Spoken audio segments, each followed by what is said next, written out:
It's a book series about a couple kids who are chosen to be gatekeepers, which is like this super high-powered, unlearnable magic almost, and yeah, and their adventures of how they deal with that and what they're called to do.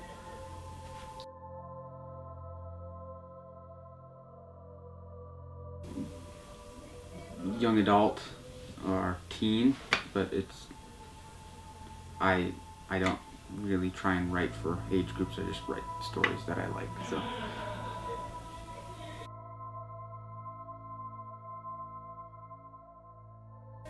it came to me because of some of the stuff I was reading at the time. Stuff like Fablehaven and Harry Potter. And I loved those worlds that had this vast canopy of adventure before the characters, and I wanted to have a tale like that for me to sink my teeth into. And the phrase Shadow Mountain came to my mind, and then I was like, whoa, that sounds cool. And it kind of developed from there. I think after that I was like, oh, I want to write this book called Shadow Mountain, and I think I came up with the title for the first book before the story, and that was "And the Secret of the Gatekeepers," and then that kind of made me go, oh, okay, so what's the secret of the gatekeepers? And then I dove in, and here we are.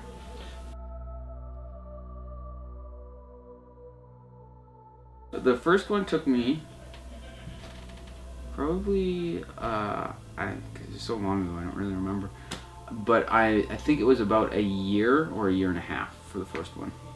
A little bit less for the second one, which is surprising because it was bigger. And then I'm working on the third one now. So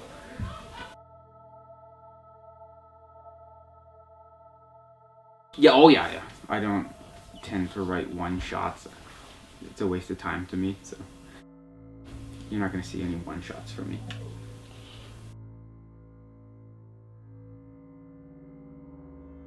Okay, the two main characters are James Newt and Elizabeth Hartwell. They're, what are they? About 14 years old in the first book, and they're orphans. They live in this really garbage orphanage. And at the beginning of the book, they're presented with this opportunity to come to this other orphanage that is full of magic and wonder and excitement, and so they jump at that opportunity. James is kind of a little reserved. He kind of wants to take the safe road, but he is pulled by that adventure. So he's a little shy, but he knows who he is.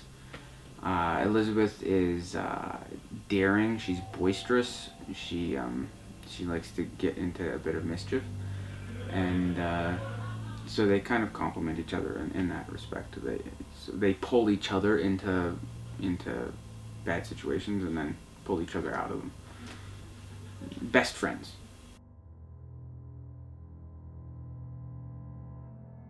In the first book, oh yeah, the first book, I'd say the obvious antagonist would be the three witches, who I'm not gonna tell the whole story, but they're witches.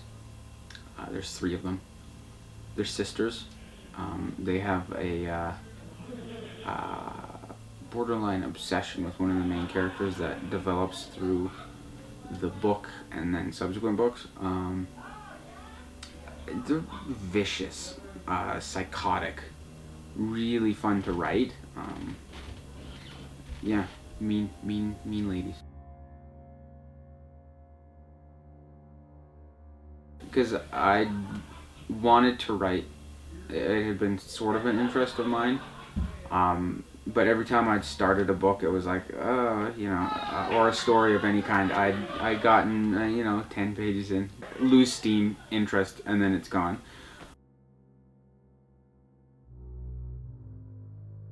I started Shadow Mountain because I came up with a very rough concept, and then I said, okay, I want to write this book. I was so excited to it, so I wrote a preface, a prologue for the book, and I showed it to people, and they were like, "Oh yeah, that's good." They encouraged me, which was really, I think, a big thing.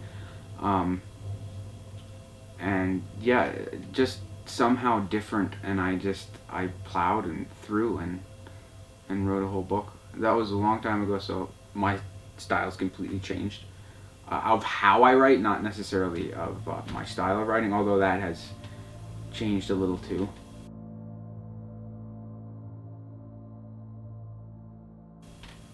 Which was really a struggle when I'm doing Shadow Mountain 3, which has taken me like 10 years, right? And I'm not done yet.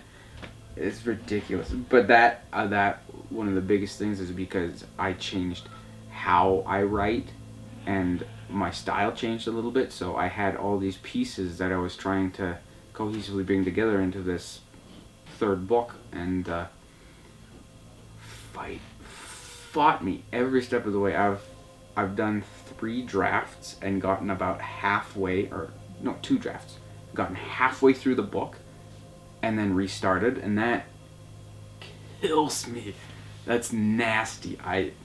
And that's one of the reasons why I'm pretty big on plotting now and not seat of the pants. The first 2 books I wrote completely seat of the pants. It's very exciting, and I am not opposed to that. It's just I can't do that anymore. One of the things I find, which is nice for me, because I like seat of the pants, because you are surprised by what happens in the story. You don't know the story, you're just writing it and you're experiencing it as the characters are. And I was worried as I was transitioning into a different kind of writing, where I plot the book first and then I go in and write it. I was worried I would lose that excitement and then lose steam on writing a book and not be able to write another book.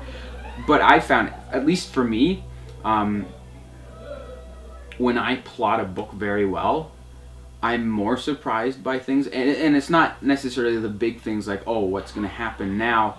Well, I know what the big thing is. I know where the story is going. But the little things, the character things, that's what surprises me, and it's very satisfying.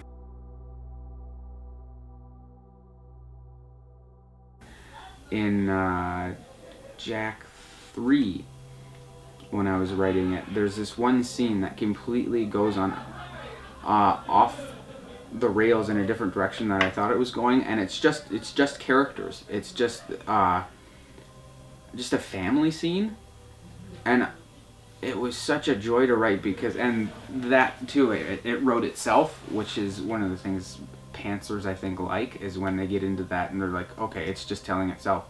That happens in different places, I think almost more effectively, because it's all the little stuff that really just brings life to your story that you're surprised by, instead of the oh crap, I don't know what happens next, I really need to figure that out, which is a big problem for me in writing things off the cuff.